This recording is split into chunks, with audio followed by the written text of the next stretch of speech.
يا مساء الفل يا شباب، ايه الاخبار؟ عاملين ايه؟ يا رب تكونوا بخير وفي احسن حال. ان شاء الله النهارده قعدنا مع حل تقييم الاسبوع السادس في ماده الكيمستري لتانية ثانوي. تعال نشوف السؤال الاولاني ونبدا نفهم الاسئله عن طريق ان احنا نشرح الفكره وكمان نشرح الحل اللي احنا بنحتاجه عشان نحل السؤال صح جدا جدا جدا، وتبقى انت فاهم هو انت بتختار ايه حتى لو انت اوريدي محتاج الحل بتاع الهوم ورك وخلاص. ماشي. السؤال الاولاني بيقول لك what happened to the energy required to excite an electron from level n to level n plus 1 as the value of n increase. يعني بمعنى صح يقول لك ايه اللي هيحصل للانرجي اللي انت محتاجها عشان حضرتك تعمل اثاره لالكترون from energy level n، وما قالكش ده n تساوي ايه. ممكن تكون n دي equal 3 يا عم، ممكن n دي تكون equal 2 وات ايفر ال n دي فين اصلا. ماشي. قال لك تو ليفل n بلس 1، يعني بمعنى صح نفترض ان ده n 2، ولما تقول لي n بلس 1 يعني انت عايز تطلعه ل n 3 مثلا، او ممكن يكون هو موجود في n 1 وحضرتك هتطلعه ل n 2. ماشي يا صاحبي. قال لك از ذا فاليو في الان انكريز، وانا كده كده الان بتاعتي دي بتزيد. ماشي يا صاحبي مفيش مشكله. قال لك ذا انرجي ريكواير فور ذا ترانزيشن ديكريز، ولا ذا انرجي ريكواير ريمين كونستانت، ولا ات از ايكوال تو انرجي ريكواير فروم ترانزيشن فروم ان 1 تو ان 2، ولا ذا انرجي ريكواير فور ترانزيشن انكريز. بص يا صاحبي احنا مش هنختار اي انسر وخلاص، لازم تعالى نفهم وبعد كده نحل بتاعنا، هتلاقي الموضوع سهل. هو اصلا الكلام ده يخص مين اصلا في قصه الانرجي الالكترون يتم الالكترون؟ ده الفكره بتاعت بور. تعال بقى نتكلم على فكره بور يا صاحبي. بور قال لك ان انا عندي نيوكليس وعندي انرجي ليفل ادي 1 2 بعد كده 3 بعد كده 4 بعد كده 6 بعد كده 7 اهو. ماشي يا عم. وادي كي ال ام ان او بي كيو، وادي 1 2 3 4 5 6 7. حلو. دي كده الانرجي ليفلز بتاعتك اسمائها وارقامها. وتعالى ناخد الانرجي، نفترض ارقام من عندي ان الانرجي ليفل الاولاني الانرجي بتاعته 10، ده 30 45 بعد كده 55 60 63 65. ماشي. تعال نتفق على حاجه مهمه جدا من الشكل اللي قدام حضرتك ده. استنتج ثلاث حاجات. ايه هي؟ ان الديستانس بتوين الانرجي ليفل مالها unequal. حلو. يعني يا باشا الديستانس بين الانرجي ليفل والتاني مش زي التاني والتالت، مش زي التالت والرابع. دي رقم واحد. ايه تاني؟ ان كل ما ببعد عن النيوكليس بتاعتك إيه اللي بيحصل في الانرجي؟ كل ما ببعد عن النيوكليس بتاعتي الانرجي بتاعتي بتزيد. تمام. طب الاماونت بتاعت الانرجي اللي انا كل ما بزيدها من انرجي ليفل لانرجي ليفل ثانيه، هل هي ايكوال ولا ان ايكوال؟ هتقول لي لا، يبقى انكريز ان انرجي ماله بقى يا صاحبي؟ irregular، بزياده غير منتظمه. يعني ايه الكلام ده؟ يعني الفرق ما بين الانرجي ليفل نمبر 1 والانرجي نمبر 2 هتلاقي كام؟ 20 هنا، 15 هنا، 10 هنا كام؟ 5 وهنا 3 هنا كام؟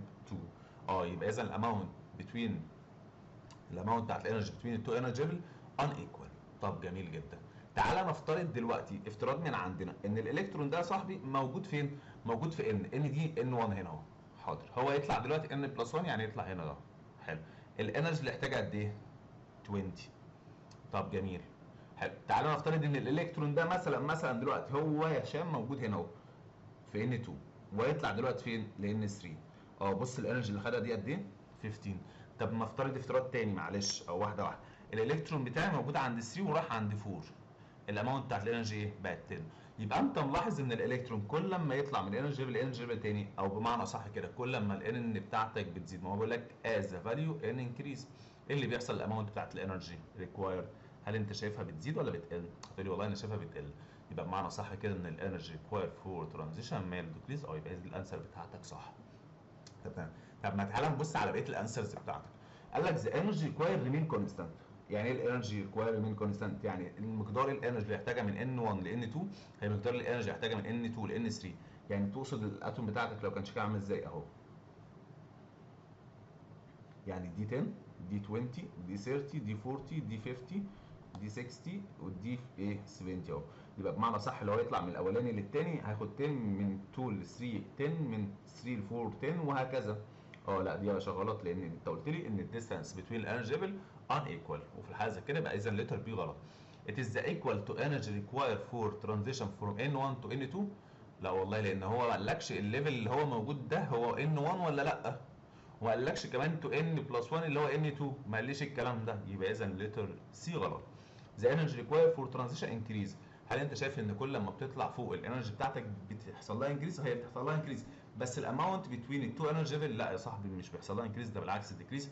لازم الانسر بتاعتك لتر ايه. ماشي. تعال نشوف السؤال الثاني.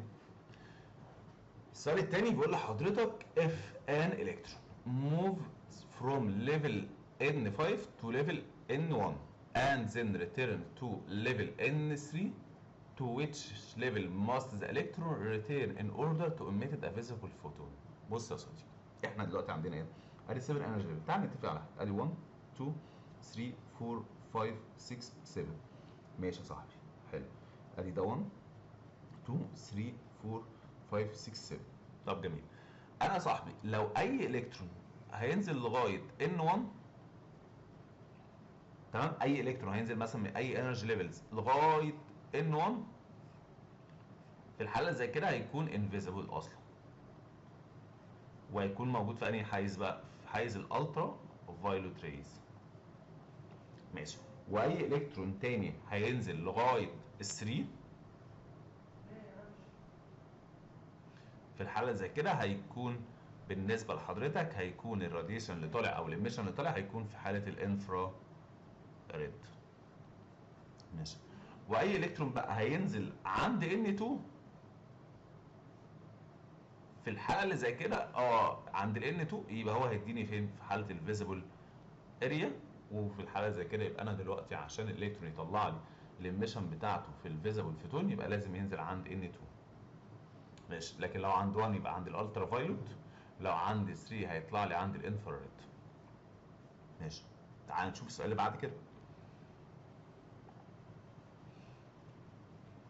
السؤال اللي بعد كده قال لك all of the following were later modified in the Bohr model due to the model's inability to explain certain phenomena and concepts except for. بص يا صاحبي، بيقول لك كل اللي جاي ده تم تعديله على النموذج بتاع بور. ماشي. لان النموذج بتاع بور ده ما كانش عنده قدره ان هو يكسبلين يوضح او يشرح بعض الفينومينا والكونسبت. اكسبت مين؟ في بقى حاجه من اللي هو قالها بور ما قالهاش اصلا واتعدلت. مين بقى من دولت ما عدا مين؟ يعني بمعنى صح كده، تعالى نفهم السؤال. انا عندي 3 بور قالهم وتم تعديلهم، وفي واحد تاني بقى يا صاحبي هو اصلا ما تعدلش لان هو بور اصلا ما قالهوش. تعالى نفهم اهو. الالكترون ار اونلي ماتيريال بارتكلز، بور قال الكلام ده، بور قال الكلام ده وتم تعديله لان اتعمل ديول ناتشرال اوف ايه؟ اوف الالكترون. ماشي. بور قال الكلام ده وده التصحيح بتاعه. ماشي. الكترون ريفولف ان سبيسيفيك اوربت، بور قال الكلام ده وبعد كده تم تعديل الكلام ده في المودرن اتوميك ثيوري اللي هم قال لك ان احنا اكتشفنا الاوربيتال. ماشي. اتوم ار فلات اند نوت 3 دايمنشن، بور قال الكلام ده وتم تعديل الكلام ده برضو في المودرن اتوميك ثيوري. It is not possible to determine the speed and the location of an electron at the same time. هل الكلام ده بور قاله؟ لا، بور ما قالش الكلام ده، وده التعديل اللي هو حصل في المودرن اتوميك ثيوري. يبقى اذا الانسر بتاعته ليه. تعال نشوف بقى السؤال اللي بعد كده. The amount of energy required to transfer an electron from first level اللي هو الكي to third level اللي هو الام. ماشي يا صاحبي. بص يا صديقي، ادي دلوقتي عندي 3 انرجي 1 2 3 4 5 6 7. ادي كي ال ام. انت عايز ايه عند الثيرد اهو؟ يبقى الالكترون بتاعي هنا هيطلع لهنا. بص يا صديقي، بما ان انت قايل ان ده 10 وده 30 وده 45 وده 55 وده 60 وده 63 وده 65، انت دلوقتي عشان الالكترون يتلم من هنا لهنا احنا اتفقنا على حاجه وبور قال لك عليها ان الالكترون is forbidden to present in the distance between الانرجي ليفل. وعشان الالكترون يتنقل من انرجي ليفل لانرجي ليفل تاني، يعني نفترض دلوقتي هو اتنين من الكي للام، انت هنا الفرق قد ايه يا صاحبي؟ الفرق هنا بالنسبه لك 35. لو انا الالكترون بتاعي خد ليس ذان 35، يعني نفترض مثلا خد 20، ما ينفعش الالكترون يطلع يقعد هنا اهو ولا يطلع هنا اهو. مثلا نفترض مثلا 25 بس، ما ينفعش يطلع هنا اهو. ولو هو مثلا خد مثلا على سبيل المثال 10 على الانرجي ليفل بتاعته، ما ينفعش يبقى هنا برضه. طب هو بقى عشان يتنقل من انرجي ليفل لانرجي ليفل تاني لازم ياخد ذا سيم اماونت اللي هي بتساوي الديفرنس بين تو انرجي ليفل. يعني انا عشان اطلع من الاولاني للثالث لازم اخد 35، فعشان اخد ال 35 ديت عشان اتنين من هنا لهنا، يبقى انا بسمي ال 35 دي يا باشا بسميها الكوانتم. واتفقنا على حاجه ان اي الكترون هيتم من انرجي ليفل اي ليفل انرجي ليفل تاني بياخد الاماونت في انرجي بنسميها كوانتم. ما عنديش حاجه اسمها هاف كوانتم ولا 1.5 كوانتم ولا حتى 3 كوانتم ولا 2 كوانتم، هو كوانتم واحد بس يا صاحبي. يبقى اذا دلوقتي لتر بي. ماشي، تعال نشوف السؤال اللي بعد كده. قال لك the linear spectrum differs from one element to another due to ايه؟ بص يا صديقي، ليه اللينير سبيكتروم بيختلف من انرجي من اتوم لاتوم او من element لاليمنت؟ ليه؟ عشان مفيش تو element في الدنيا عندهم نفس الاتوميك نمبر. يبقى السبب اللي بيخلي عندي ان الاتوم بتاعت الاليمنت بتاعتي ليه ما بتطلعش غير لاين سبيكتروم واحد ومفيش تو element في الدنيا عندهم نفس اللاين سبيكتروم، ان مفيش تو element عندهم نفس الاتوميك نمبر. يبقى the difference in the number of neutron in each other، لا يا صاحبي والله the difference in atomic number of each. صح جدا، يبقى هي دي الانسر بتاعتك لتر بي. the difference in mass number، لا. the difference in number of valence electron in each، لا والله هو الانسر بتاعتك لتر بي. يبقى السبب اللي بيخلي اللينير سبيكتروم يختلف من element element هو العامل الاساسي بالنسبه لي هو الاتوميك نمبر، اي حاجه ثانيه غير كده لا. ماشي، تعال نشوف السؤال بعد كده. قال لك according to Bohr model، ماشي، which of the following is necessary for an electron transition from second level n to the fourth n. برضه هنرسم الرسمه بتاعتك، بعد اذن حضرتك ارسم الرسمه على طول يا صاحبي، دي روشته عشان تحل على طول. 1 2 3 4 5 6 7، ماشي، 45 بعد كده 55 60 63 65. ماشي، الالكترون بتاعي فين؟ الالكترون بتاعي عندي 2، ماشي اهو 1 2 3 4 5 6 7. اكتب حتى الارقام عادي مفيش مشكله، انا ببدا احل معاك واحده واحده عشان كأن انا وانت قاعدين بنحل سوا. يبقى ان لغايه ان 4. طب جميل، ايه اللي هيحصل بقى يا صاحبي؟ عشان الالكترون يتنقل من هنا لهنا محتاج 1 كوانتم، ماشي، وال1 كوانتم دي اللي هي بالنسبه لي مين؟ الديفرنس بتوين التو انرجي ليفل اللي هو مين؟ ان 4 وان 2. عشان الالكترون ياخد الانرجي ديت يطلع، عشان يطلع من ال2 لل4 لازم ياخد نفس ايه؟ الديفرنس بين التو انرجي ليفل دول عشان يقدر يطلع. ماشي، حلو، يبقى ده هيجين ولا هيلوز؟ صاحبي هو هيطلع لفوق، هيطلع لفوق لهاير انرجي ليفل، يبقى هو لازم يجين انرجي. ماشي، تعال نشوف بقى الاسئله اللي عندك. بيقول لك اتس ماست لوز ان اماونت اوف انرجي، لا صاحبي هو مش هيلوز والله، ده هيطلع، يبقى مش هيلوز، ده هو لازم يجين. يبقى اتس ماست لوز ان اماونت اوف انرجي equal to the difference between the energies of two levels. الجزء الثاني من الانرجي، الجزء الثاني من السنتنس صح، هو لازم ياخد الديفرنس between التو انرجي ليفل، بس مش لوز والله ده جين. ماشي، اتس ماست جين an amount of energy equal to the difference between the two energies of two levels. هي دي الانسر الصح اللي هي الانسر بتاعتك لتر دي. لما تعالى نكمل بقيه الانسر زي اتس must lose an amount of thermal energy equal to the difference between the energies of two energy levels. لا والله مش lose يا صاحبي، ولا اتس must gain an amount of energy greater than the difference between the two level. لا برضه، لان لو خد greater than الديفرنس between energy level يعني هيطلع هنا، وانت قايل لي بور قايل لك وقايل لي ان ممنوع ان الالكترون بتاعي يكون موجود في الديستانس بين التو انرجي ليفل، يعني ممنوع الالكترون يبقى موجود هنا، فبالتالي مش هيطلع اصلا. ماشي، تعال نشوف سؤال نمبر 7. The spectral lines resulting from the return of electron in hydrogen atom to the first level is located which region of the spectrum. صديقي انت رايح لفين؟ ان الالكترون جاي من فوق نازل لغايه N1. حلو، نتفق على حاجه، انت قلت لي N1 وN2 وN3، قلت لك لو في N1 يا صاحبي يبقى اذا السبيكترال اللي هيطلع ايه بقى؟ السبيكترال لاين هتطلع في حاله مين؟ الالترا فايولوت. ماشي، طب لو في 2 في الفيزبل لايت، طب لو في 3 يا صاحبي يبقى في الانفراريد. ماشي، يبقى هيروح لفين؟ هيروح للتر دي. دكتور معلش هو اشمعنى لما يروح لان 1 هيكون الترا فايولوت؟ صديقي نعم، لو انت جيت تبص كده ادي الالكترون بتاعي ادي ان 1 اهو، وادي 2 وادي 3 وادي 4 وادي 5 وادي 6 وادي 7. الالكترون لما يجي ينزل عند ال1 يا صاحبي، سواء من ال2 لل1 او من ال3 لل1 او من ال4 لل1 او من ال5 لل1 يا عم، او من ال6 لل1، انت ملاحظ ايه؟ ملاحظ ان كميه الانرجي اصلا ان الالكترون يعملها لوز، اصلا كميه ايه؟ الانرجي هاي قوي قوي قوي قوي قوي، وطالما هاي قوي قوي قوي قوي قوي يبقى يكون عندها فريكونسي عالي جدا جدا جدا جدا جدا، وبالتالي ليس مين ويف لينز، وبالتالي يكون الاريا اللي هيطلع فيها اللاين بتاعك اصلا هيكون في الالترا فايلوت.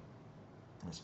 طب لكن لما ينزل لغايه ال2 هيكون اذا الانرجي بتاعتك هتكون كبيره شويه والفريكونسي كبير شويه، ومديني في الويف لينس اللي هو يوصل لغايه الفيزيبل لاين.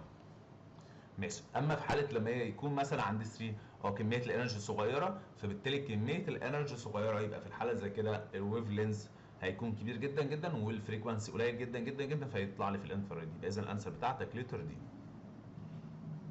تعال نشوف السؤال اللي بعد كده. قال لك to obtain the visible spectrum of hydrogen atom for an electron excited to the second level L. The electron must ايه؟ بص يا صديقي، انا عايز احصل على visible spectrum منين؟ من الهيدروجين اتوم اللي هي H1. حلو. for an excited electron. طب ما هو ما عندهاش غير الكترون واحد. ماشي. عشان يوصل للسكند ليفل. تمام. the electron must ايه؟ بص يا صديقي، انا دلوقتي عندي ادي الاتوم بتاعتك ايه؟ وادي ال 7 انرجي ادي 1 2 3 4 5 6 7. جميل جدا. وانا الالكترون بتاعي هنا اهو. حاضر.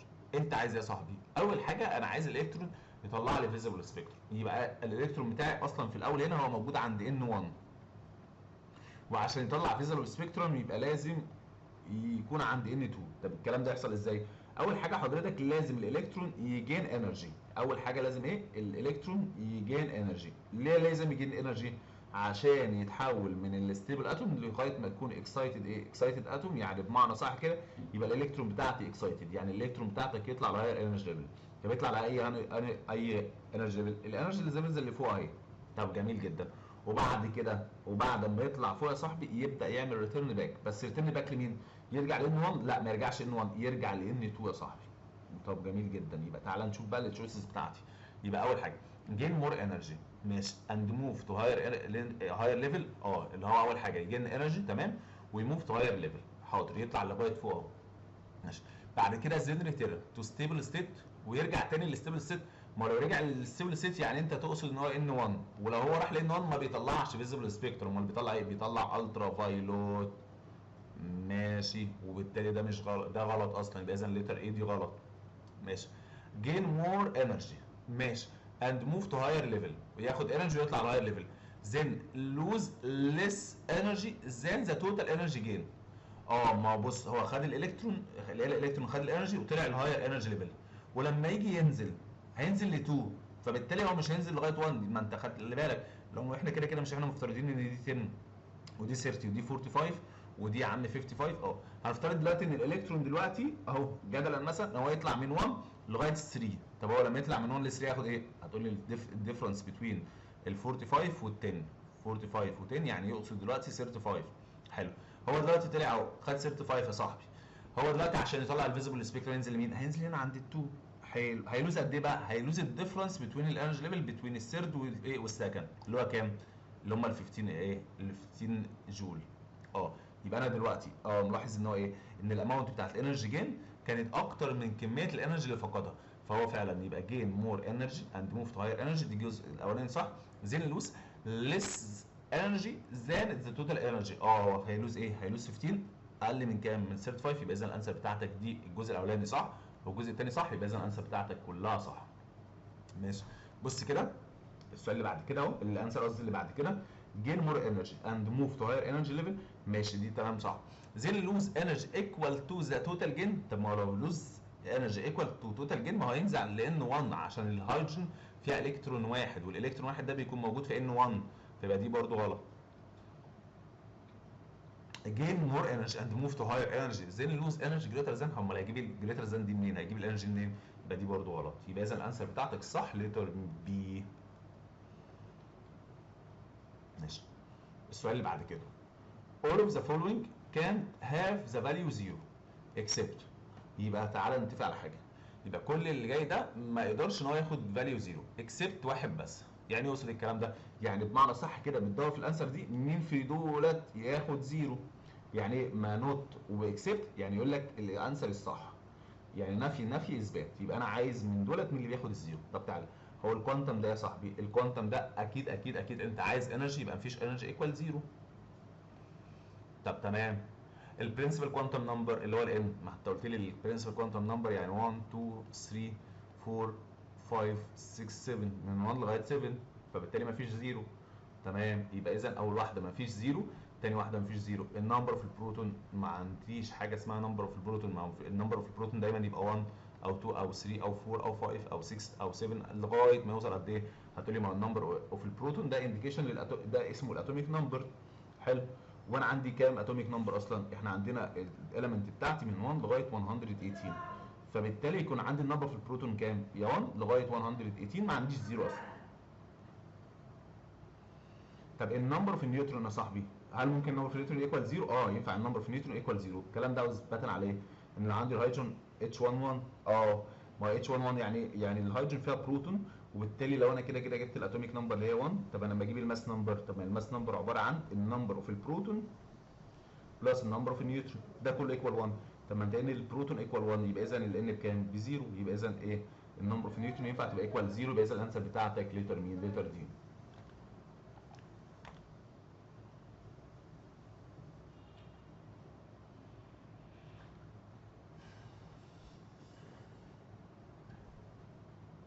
The spectral line resulting from the return of electron in hydrogen atom to the third level is located which area of the spectrum؟ صاحبي قلنا N1 ultraviolet، N2 visible، يبقى N3 يبقى مين؟ infrared.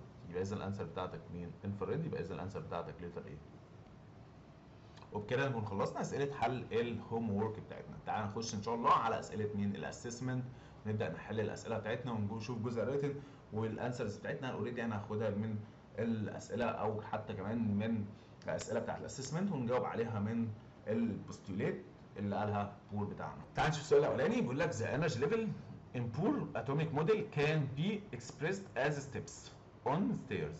ماشي، بيقول لك ان الانرجي اللي في البور اتوميك موديل بقدر اعبر عنها ان هي عباره عن درجات السلم.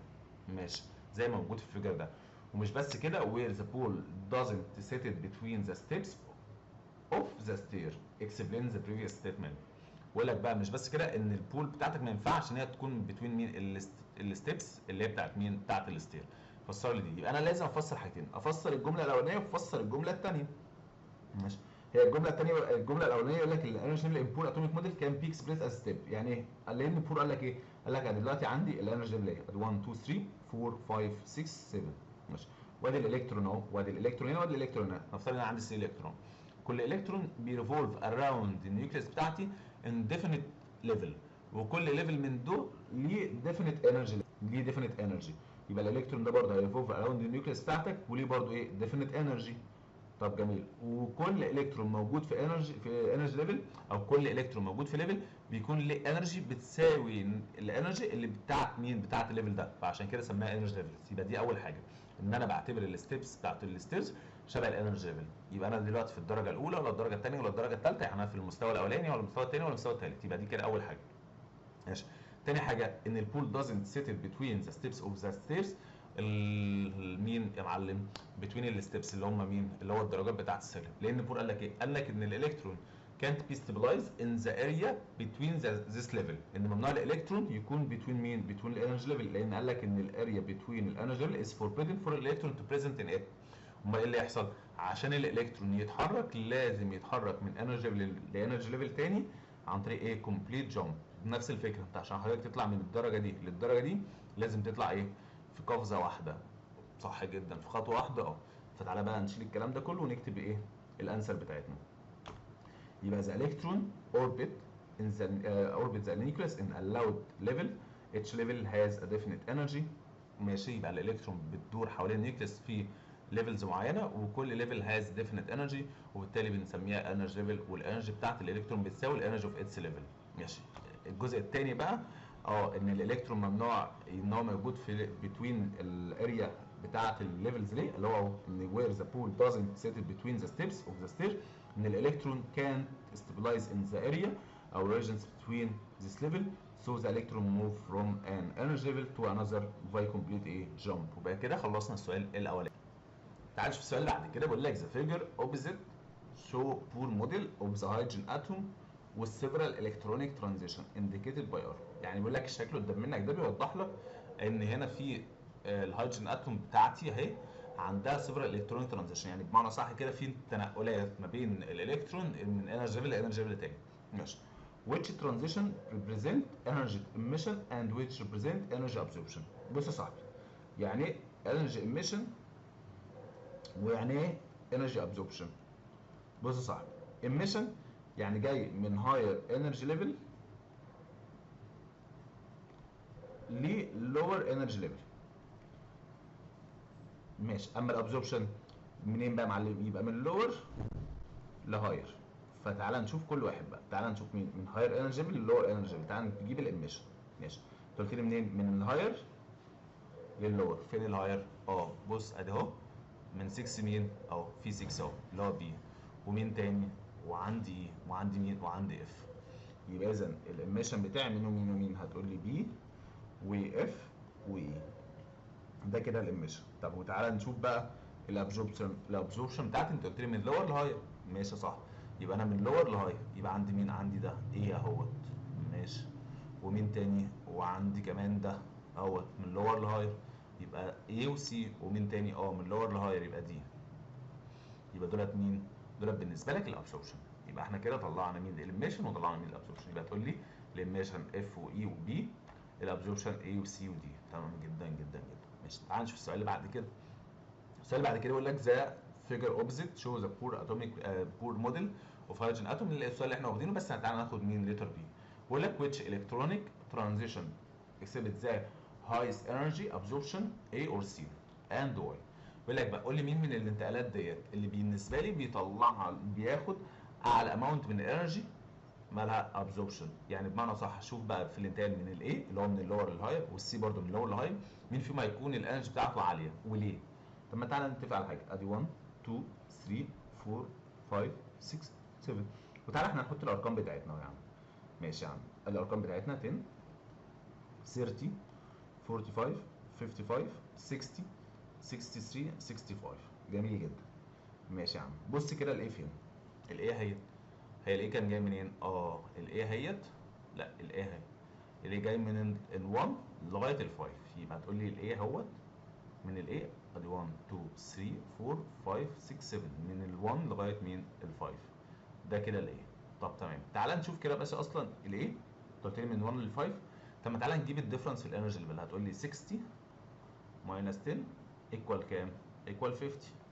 مش تعالى نشوف بقى سي اهيت من 3 ل 6. من 3 ل 6 ادي 3 لغايه 6. تعالى نشوف الديفرنس بينهم. يبقى تقول لي والله 63 ماينس 45 يا صاحبي يطلع كام؟ يطلع 18. يبقى مين هنا الاكبر؟ الانتقال الاكبر بالنسبه لك هو لتر ايه؟ لتر ايه. طب جميل جدا. يبقى انا دلوقتي عرفت ان ايه اكبر من سي. طب لو قلت لي السبستنس او قصدي الريزون، هتقول لي بص الديستانس اصلا من N2 اللي هو في الايه يعني، ماشي، او N1 ماشي، ال N2 يعني تعالى نحسب اصلا N2 مش N1. N2 اللي هو 30 60 ماينس 30 يا عم طلع 30 برضه. ماشي يا عم. كده كده اصلا من ال 2 لل 5 طلع برضه ايه؟ ان الاماونت بتاعت الانرجي بتاعت الايه اكبر من السي. لو انا عايز اشوف بقى الريزون، هتقول لي ان الديستانس بين N2 ل N5 is more than the distance between N3 to N6. ماشي. ده كده اول ريزون. الريزون الثاني ان الانرجي ليفل اوف any level increase as its radius increase. وانا شايف دلوقتي ان الراديوس بتاعك بيزيد اهو. حلو. وبالتالي كل ما بتزيد الراديوس بتاعتك كل ما الانرجي ليفل بتاعتك بتزيد، وبالتالي انا في الحاله زي كده اللي هيكون الايه مور ذان مين؟ لتر سي يا صاحبي. ماشي. واحنا حسبناها هنا وعرفنا ايه الحسابات بتاعتنا. يبقى تقول لي الايه مور ذان السي. وادي كمان الريزون بتاعنا اهوت ان ذا ديستانس بتوين N2 to N5 more than the distance between N3 to N6. ماشي. وان الانرجي of any level increase at its radius increases each energy level is expressed by integral number called the principal quantum number. ماشي. كلام جميل جدا واحنا فسرنا كل الكلام اللي احنا عايزينه. ماشي. السؤال اللي بعد كده how much quantum is required for electronic transition في الدي. ماشي. ادي من 1 لغايه ما يوصل ل 5 يبقى يحتاج قد ايه؟ 1 كوانتم. حلو. ليه 1 كوانتم يا صاحبي؟ عشان احنا اتفقنا على حاجه مهمه جدا ان الالكترون بيجامب temporarily to higher energy then in case the absorbed amount quantity of energy equal to the difference of energies between two energy level. يبقى بمعنى صح كده ان الالكترون عشان يتنقل من انرجي ليفل لانرجي ليفل تاني لازم ياخد كوانتم. ومش بس كده كمان، ان احنا اتفقنا ان الالكترون لما بياخد كوانتم اوف انرجي باي هيتنج او الكتريكال ديسشارج، الالكترون بيحصل له جامب لو هاير انرجي ليفل. يبقى انا كده كده اي الكترون هيتنقل سواء من ال1 لل5 او من 1 لل2 او من 1 لل3 او من 1 ل6 او اي حاجه، كده كده الاماونت اللي هيحتاجها من الكوانتم هي 1 كوانتم، وده الاكسبلانيشن بتاعها مفيش اي مشكله. وفي الحاله زي كده بنسمي الاتوم بتاعتك اكسايتد ايه؟ اتوم. تعال نخش على السؤال اللي بعد كده. بيقول لك الكوانتم is indivisible and doesn't multiply. ليه بقى يا صديقي؟ بص يا صديقي، تعال نشوف اول حاجه. بص يا صديقي، ليه indivisible وليه not multiply؟ يبقى انا لازم افسر ليه indivisible وليه مالتيبلاي. يعني ليه ما بنقسمش الكوانتم نقول مثلا هاف كوانتم، وليه مثلا ما نقولش مثلا 3 كوانتم او 2 كوانتم او الكلام ده كله. لو انا جيت ابص على الاتوم بتاعتي ادي 1 2 3 4 5 6 7، فاحنا قلنا هنا 10 30 40 55 60 63 65. حلو. اول حاجه ليه انديفيزبل؟ لان الالكترون اصلا يا صاحبي بيريفولف اراوند نيوكليوس ان الاود انرجي، وكل ليفل انرجي ليفل وكل انرجي ليفل من دولت ليه انرجي بتساوي الانرجي بتاعت الالكترون. ماشي. والالكترون دلوقتي عشان يتنقل من انرجي ليفل لانرجي ليفل تاني بياخد الديفرنس بين التو انرجي ليفل. لو انا جيت ابص على الديفرنس ده هيطلع هنا 20 وهنا يطلع كام؟ هيطلع هنا 10، لا خليها 50 اهو، وما بين هنا لهنا يطلع كام؟ 10، وهنا من هنا ايه يطلع ايه؟ 5. فاول حاجه مش هعرف اقسم الكوانتم لان كمان الديستانس بين الانرجي ليفل وبعضها ان ايكوال، وكمان الانكريز في الانرجي irregular كمان. فبالتالي هيكون صعب جدا جدا جدا ان انا اعمل ايه؟ انديفيسبل. ومش بس كده كمان، ان انا ما اقدرش اعمل مالتيبلاي يا صاحبي لان الديستانس بين الانرجي ليفل ان ايكوال. يبقى ليه الانديفيزبل؟ هتقولي لان الالكترون اوربت ان ذا نيوكليس ان الاوند ليفل، كل الكترون بيدور في ليفل معين وكل ليفل من ده ليه ديفينيت انرجي، وعشان كده بنسميها انرجي ليفلز. دي اول حاجه. ومش بس كده كمان، ان الالكترون ما بيقدرش يكون فين موجود بين الديستانس بين الانرجي ليفل. فبالتالي لو هو خد مثلا هاف كوانتم، يعني المفروض الالكترون يبقى موجود هنا، وبور قال لك ان الاماكن دي محرمه على الالكترون، is forbidden for electron to present in it، ممنوع ان الالكترون يبقى موجود هنا. فبالتالي ما ينفعش اقسم الكوانتم ده، انت عشان تتنقل من انرجي لانرجي لازم تاخد الديفرنس بين تو انرجي، فعشان كده ما ينفعش اعملها انديفيزبل. ماشي. وتاني حاجه ليه ما بقدرش اعملها ملتبلاي؟ عشان الديستانس بين الانرجي ان ايكوال يا صاحبي. يبقى تعالى اهو هتقول لي بقى انديفيزبل ليه؟ لان الالكترون اوربت ان ذا نيوكليوس ان allowed level each level has a definite energy so are called energy level. ومش بس كده كمان، ان الالكترون can't stabilize it in the area between or regions between levels، وبالتالي نسمي الالكترون ده move from energy level to another by complete jump. ماشي. ليه مالتبلاي؟ ليه ما اقدرش اعمل لها مالتبلاي؟ عشان الديستانس between الانرجي ليفل نوت ايكوال. ماشي. تعال نشوف السؤال اللي بعد كده. ليه الفيزيبل سبيكترم في الهيدروجين كونسيستس اوف اونلي 4 لاين؟ ليه بقى يا صاحبي؟ قلت لي بص، انا دلوقتي النيوكليس بتاعتي ايه؟ بتاعت الهيدروجين ادي 1 2 3 4 5 6 7. ماشي. ادي الالكترون بتاعي هنا. في الحاله زي كده دي الاتوم بتاعت ستيبل بتاعت الهيدروجين. ماشي. الالكترون دلوقتي عشان يطلع سبيكترم لاين المفروض يحصل له ايه؟ يحصل له اكسايتيشن، يعني ياخد انرجي. فالالكترون بتاعي يطلع طلع هنا اهو، وبعد كده طلع هنا، وبعد كده طلع هنا، وهنا طلع هنا اهو. كده دلوقتي ايه الكيسز اللي هو طلع فيها؟ اللي هو ان 3 وان 4 وان 5 وان 6 اهو. ماشي. اثناء ما الالكترون بقى هو عمل ايه؟ خد انرجي، فعمل له حصل له ترانسفيرنج لهاير انرجي ليفل. ماشي. ولما يحصل له ترانسفيرنج هاير انرجي ليفل بقى كده اكسايتد اتوم.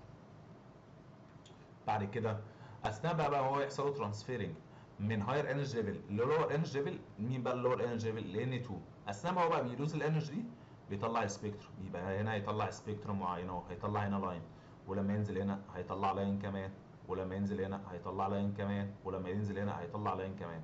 يبقى تقول لي اهو يا صاحبي، يبقى تقول لي 1 2 3 4. ماشي. يبقى في الحاله زي كده تقول لي يبقى transferring of the electron في الهيدروجين atom from higher energy level to lower energy level form a series of electromagnetic radiation. حلو. والالكترومagnetic radiation دي مين يا صاحبي؟ لما تنزل لغايه N2، وسبيشالي لما يحصل للالكترون بتاعي اللي هو الاكسايتد الكترون يرترن باك لمين؟ ل N2. اول لما ينزل ل N2 بيطلع لي سبيكترال لاين يطلع في حاله الفيزيبل اريا، والفيزيبل اريا دي بتطلع لي كام لاين؟ 4 لاينز اللي هم مين بقى؟ اللي هو الكالرز بتوع مين؟ بتوع الهيدروجين. يبقى تعالى نقول الكلام اللي هو راح حصل ده. فانا وضحت لك هو ايه اللي بيحصل بالظبط. ان الالكترون بيكون في الستيبل ستيت، بعد كده يحصل له اكسيتيشن، بس انا هو بيلوز الانرجي دي بيبدا يطلع السبيكترم بتاعي. ماشي، تعال نشوف الكلام ده. يبقى تقول لي transferring the electron of hydrogen atom from higher energy level، يعني هنا تقصد مين؟ الاكسايتد اتوم. ماشي، to lower energy level form series of electromagnetic radiation، اللي هو بقى على حسب لو هو نزل ل N1 هيبقى الترا فايلوت، لو N2 يبقى فيزيبل، لو N3 يبقى الترا فايلوت انفراريد قصدي. ماشي.